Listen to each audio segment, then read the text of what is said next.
Imagine prisoners, chained since birth at the bottom of a cave, unable to move their heads, facing a stone wall. Behind them, a fire. Between the fire and the prisoners, people walking back and forth, carrying objects. The fire casts shadows of those objects onto the wall in front of the prisoners. That is all the prisoners have ever seen, shadows. And because the shadows are all they have ever seen, the shadows are their reality. The shadows are what they call true.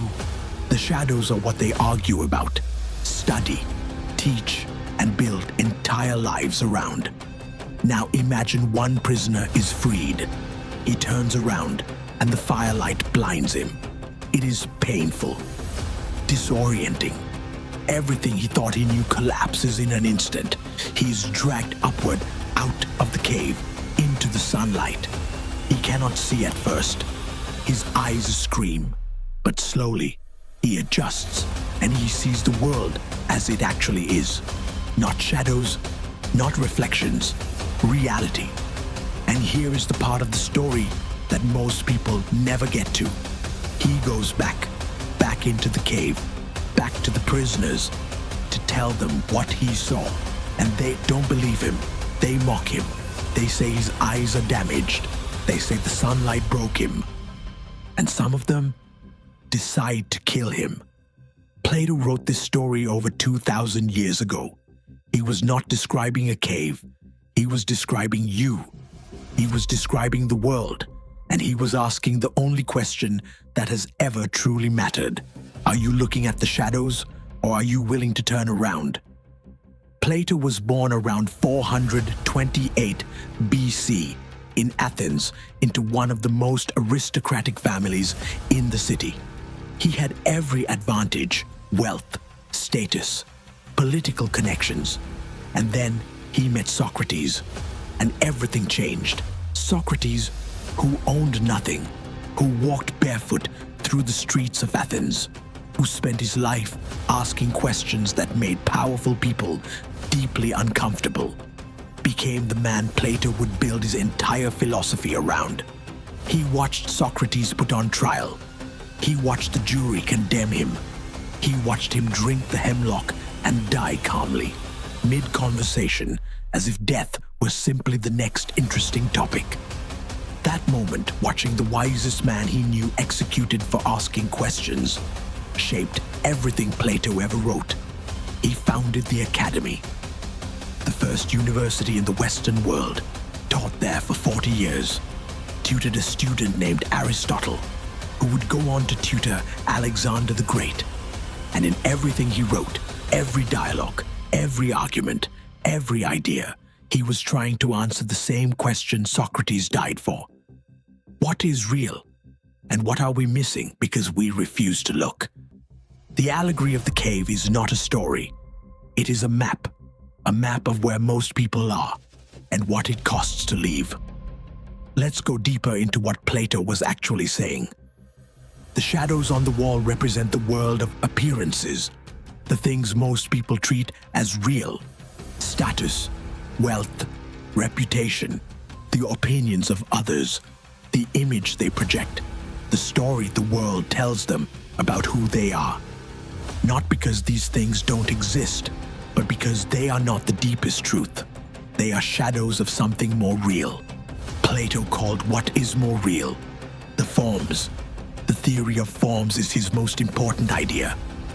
He argued that everything we see in the physical world is an imperfect copy of a perfect, eternal original.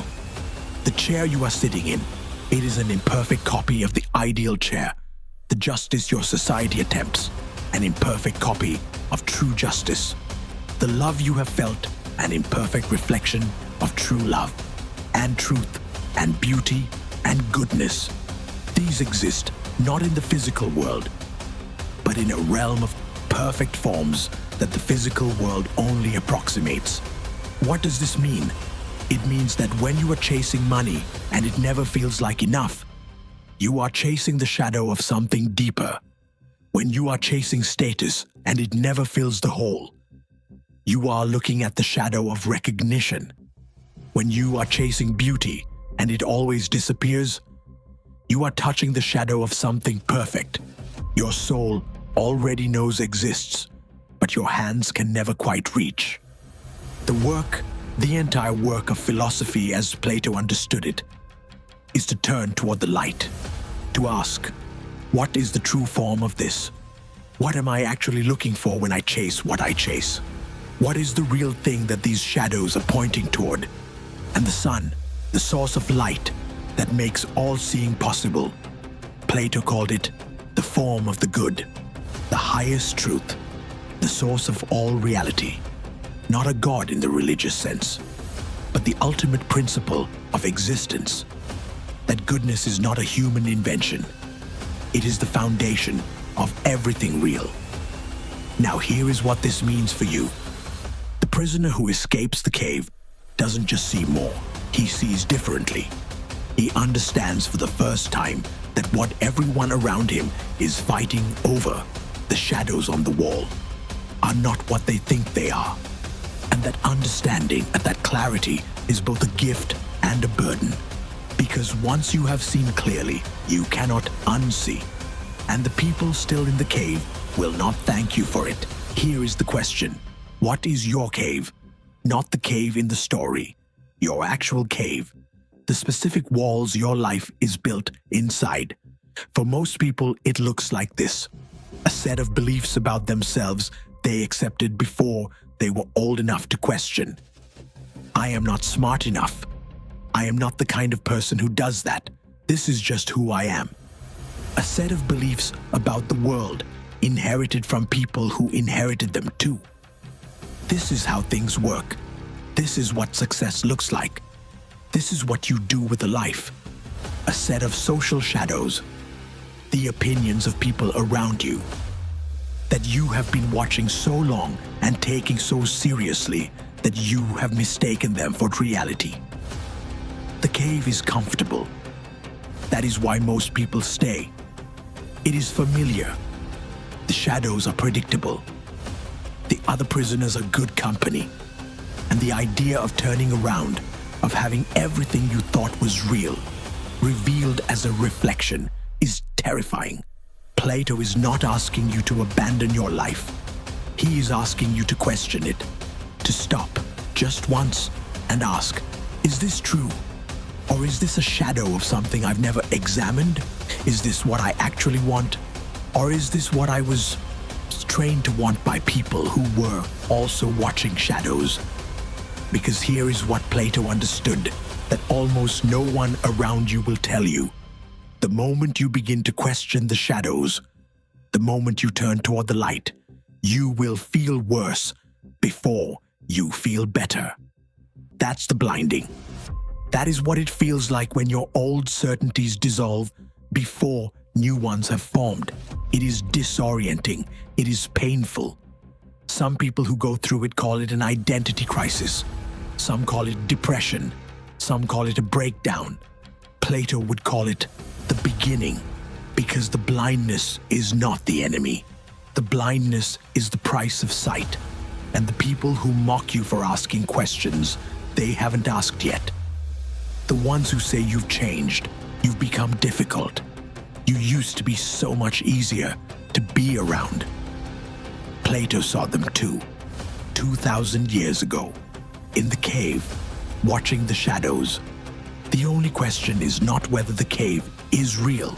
The only question is, what are you going to do now that you know you're in one?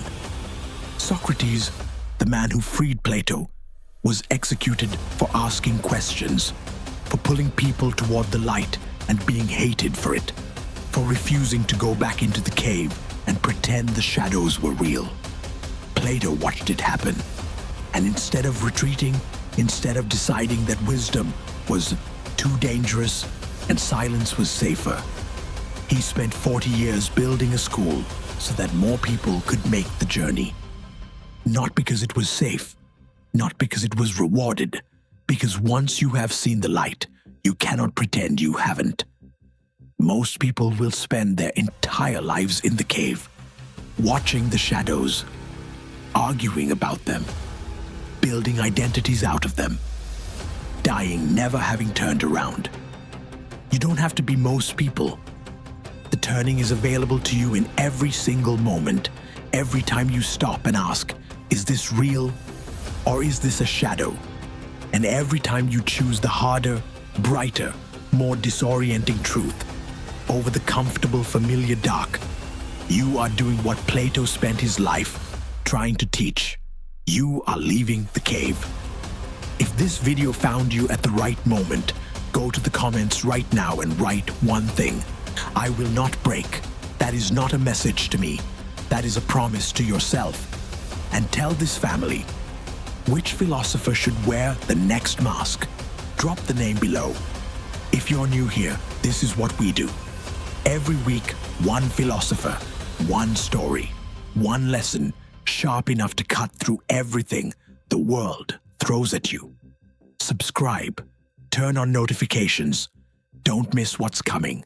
Until next time, wear the mask.